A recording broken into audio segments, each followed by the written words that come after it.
Hey everyone, I'm making a rap today. Get ready for my silly little commentary while I make it look like I'm cooking food. Federal agents recently murdered yet another person. It was Border Patrol this time. They ganged up on a legal observer, Alex Preddy, 37 years old, and beat the shit out of them in broad daylight, pistol whipped the back of their head, and opened fire into them 10 times. And you could try to find the gray areas of justification all you would like. This is indefensible. I already see some people trying to justify it because they were carrying a firearm. They clearly weren't waving it around and had no intentions of using it. In fact, they were waving their phone around. We know this because we have footage. So the crime apparently worthy of on-the-spot execution is recording law enforcement owning a properly licensed and legally owned firearm, and having the wrong opinions. If that's your genuine opinion, do me a favor right now, give your weapons to the government. Take a piss on a copy of the Second Amendment and wheelbarrow your weapons to the White House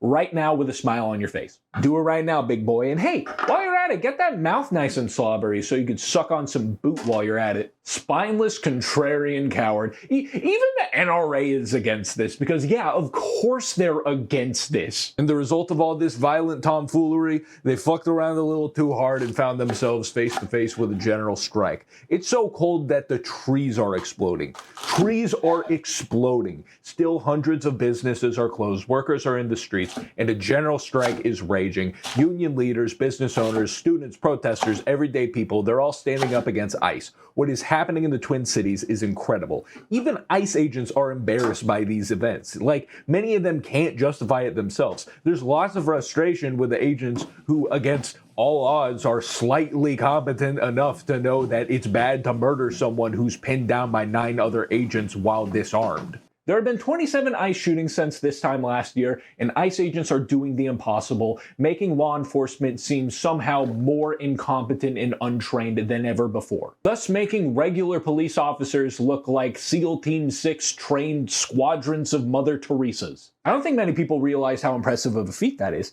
ICE is out copping cops. I don't know if you know this, but they cut the training requirements. 8 weeks in and out of Gestapo Academy. The result, look at these videos. They're just screwing around. Of course they're murdering people. They'd shoot at a leaf that fell from a tree while trying to shake off the bucket they got their foot stuck in. The guy here hit the Andy from Twin Peaks. This is real life, folks. Even aimed at the camera out of pure primal fight or flight instincts. Tear gassing cops as well. What happened to Back the Blue? While these videos can be very funny and are anti-propaganda, it's objectively the worst kind of anti-propaganda.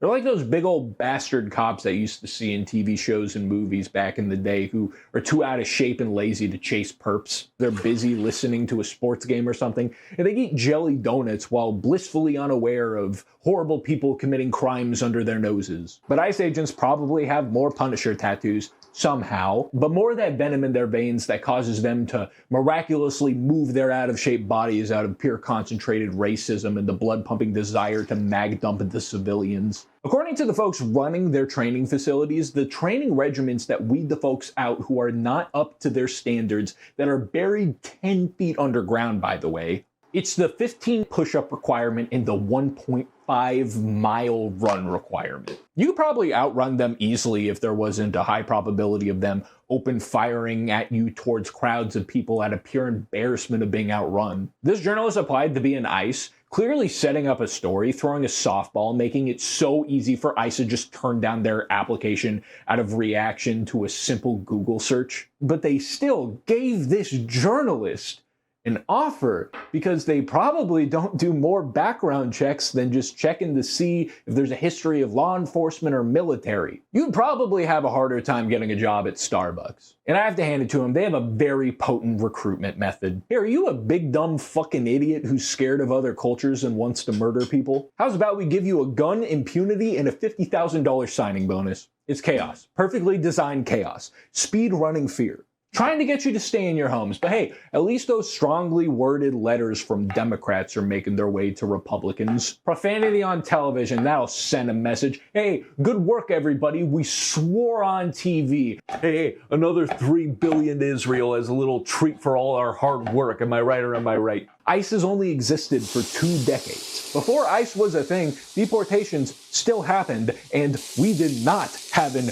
open border. All without a specialized Gestapo law enforcement agency that can easily be exploited and turned into what it is today. The cogs were turning just fine without it. It's pretty clear that the world would be way better without these terrorists flooding the street. For the upcoming primary elections, please look up what those are before you comment anything incredibly dumb on this video. Abolishing ICE should absolutely be viewed as a litmus test. Are you kidding me? And way more than that, to be completely clear. Get these pro-Israel, anti-universal healthcare, pro-ICE funding liberals out of the fucking picture and primary somebody who will go a little bit further than tweeting, I'm pretty sure that's illegal. You want to know what stance will win elections moving forward? Like, past the primaries?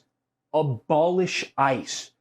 Bare minimum. We are well beyond the point of extra training with these clowns. Get them the fuck out of here. ICE cannot be reformed, and pretending like they can be reformed is going to cost liberals big time. Oh, why would you say that? Oh, let's go over some of the things that ICE has recently done. ICE used a 5-year-old child as bait. ICE dragged a U.S. citizen out of his home while still in his underwear without warrant in the freezing cold. An off-duty ICE agent murdered Keith Porter while he was on his own property. An ICE prosecutor ran a literal white supremacist Twitter account. ICE threatened someone with murder, referencing Renee Good, for simply recording them. ICE and DHS use white supremacist imagery in their propaganda posts. It escalated to this within a year. ICE is well beyond the point of reform. ICE needs to get gone.